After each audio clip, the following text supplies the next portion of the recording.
Student, good morning. How are you children?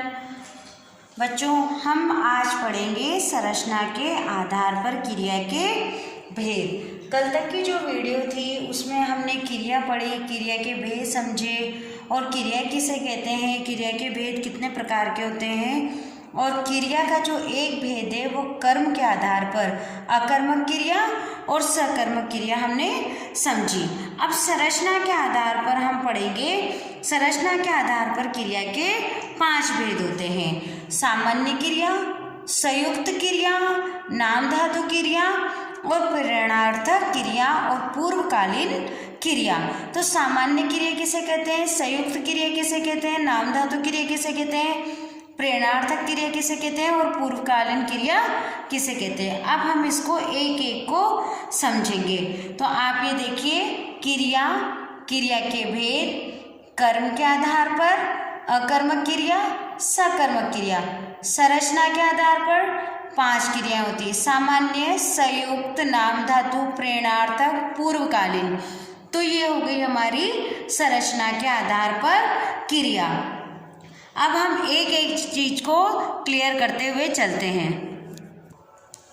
संरचना क्रिया, संरचना के आधार पर क्रिया के भेद क्या है। सामान्य क्रिया, जब वाक्य में एक ही क्रिया का प्रयोग हो तो वह सामान्य क्रिया कहलाती है। सामान्य क्रिया क्या होती है? जब वाक्य में एक ही क्रिया का प्रयोग सामान्य क्रिया हो तो सामान्य क्रिया कहलाती है। जैसे राम बाजार गया, बच्चों परिश्रम करो, बच्चों परिश्रम करो। तो ये हो गई हमारी सामान्य क्रिया। अब है संयुक्त क्रिया। संयुक्त क्रिया क्या होती है?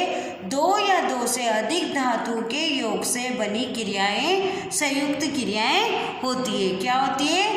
2 या 2 से अधिक धातु के योग से बनी क्रियाएं संयुक्त क्रियाएं होती है। छात्र विद्यालय में प्रवेश कर रहे हैं, मैं तुम्हारे घर पहुंचने वाला हूँ। अब छात्र, एक तो छात्र हैं और वो क्या कर रहे हैं? विद्यालय में प्रवेश कर रहे हैं। तो ये 2 या 2 से अधिक बनी हुई क्रियाएं हैं। मैं तुम्हारे घर पहुंचने वाला हूँ, तो एक तो हो गई मैं और दूसरा पहुंचने वाला हूँ। तो ये 2 हो गई, मैं तुम्हारे घर पहुंचने वाला हूँ।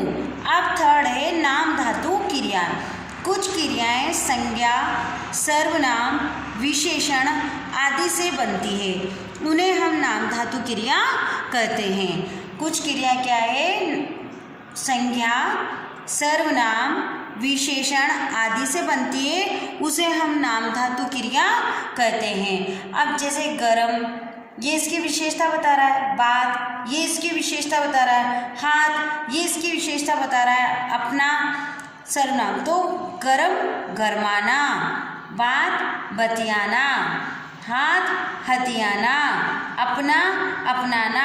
तो ये हो गई हमारी नाम धातु क्रिया। अब हम बताना चाहते हैं आपको कि सामान्य क्रिया हो गई, संयुक्त क्रिया हो गई, नाम धातु क्रिया हो गई। अब फोर्थ है हमारी प्रेरणार्थक क्रिया। कौन सी क्रिया है हमारी? प्रेरणार्थक क्रिया। प्रेरणार्थक क्रिया क्या होती है? काम करना या करवाना। क्रिया के जिस रूप से यह पता चले कि कर्ता स्वयं काम न करके किसी दूसरे को कार्य करने के लिए प्रेरित करता है, उसे प्रेरणार्थक क्रिया कहते हैं। प्रेरणार्थक क्रिया क्या होती है? काम कराना या करवाना। क्रिया के जिस रूप से यह पता चले कि कर्ता स्वयं कार्य न करके किसी दूसरे को कार्य करने के लिए प्रेरित करता है, उसे हम प्रेरणार्थक क्रिया कहते हैं। अब आता है हमारा पूर्वकालीन क्रिया। 5 वाला क्या है? पूर्वकालीन क्रिया। पूर्वकालीन क्रिया क्या है? जिस क्रिया का पूरा होना वाक्य के मुख्य क्रिया के पूरे होने से पूर्व पाया जाए और पूर्वकालीन क्रिया कहते हैं। धातु में कर लगाने से पूर्वकालीन क्रियाओं की रचना होती है। जैसे वह घर पहुंचकर गृह कार्य करेगा, वह घर पहुंचकर गृह कार्य करेगा। तो क्या बताया उसमें? कि वह घर पहुंचेगा और फिर गृह कार्य करेगा। मेरे बेटे ने अनुपम से छीनकर दूध पिया। तो अब क्या बताया कि मेरे बेटे ने अनुपम से छीनकर दूध पिया। तो बच्चों ये हो गई हमारी संरचना के आधार पर क्रियाएं। आप सिर्फ क्लास सेकंड में है, इतनी डिटेल में नहीं जाके आपको सिर्फ ये ध्यान रखना है कि क्रिया के दो भेद होते हैं। एक तो होता है कर्म के आधार पर और दूसरा होता है संरचना के आधार पर।